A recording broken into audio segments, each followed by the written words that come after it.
They put a gun to his ribs to steal his motorbike. Little did they know that during what appeared to be the perfect crime would ultimately backfire. This man was stopped at a traffic light when out of nowhere, two motorcyclists pulled up beside him. There would begin the nightmare of a robbery in broad daylight. The thieves were not only interested in the motorbike, but they also wanted to take all the accessories, including the most important of all, the helmet. However, of course, that wasn't all. Without really thinking about the rest, they also decided to keep his jacket and leave him with nothing. The robbery was all over, regardless of the whole world seeing them.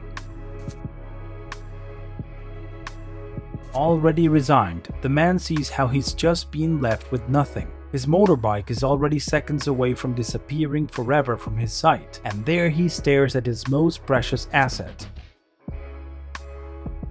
The victim slowly walks away and thinks about what happened. From one moment to the next, the traffic light turns green and only one of the motorbikes starts to escape.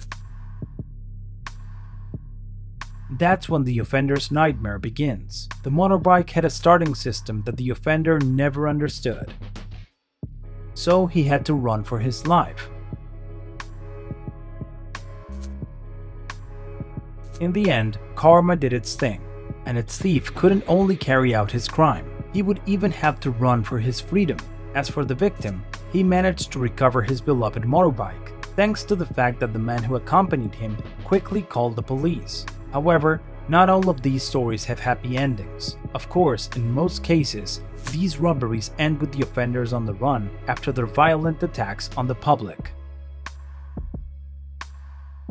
Muy violentamente me golpean las ventanas de mi vehículo, me dicen que me baje del carro y pues ya en ese momento, obviamente con el nerviosismo de la situación, me bajo del carro y ellos pues amenazándome todo el tiempo con las armas. Crimes related to vehicle theft are one of the crimes with the highest rates worldwide. Gangs of thieves get together to commit these crimes and take people's methods of transportation. Pero date cuenta que para robar este coche hubieron tres vehículos de apoyo, un coche y dos motos. Es una banda, esto es una banda. Esto es una banda, exactamente. A lot of times these robberies end with just a bad moment, but there are also cases where there are fatal outcomes. Vamos a una noticia de último momento. Un delincuente muerto y dos carabineros heridos fue el resultado de un asalto a mano armada en el Cerro Los Placeres en Valparaíso. What's certain is that it's becoming increasingly necessary to be careful on the streets we travel in order to avoid situations like this one. Of course, not all stories have happy endings like this motorcyclists.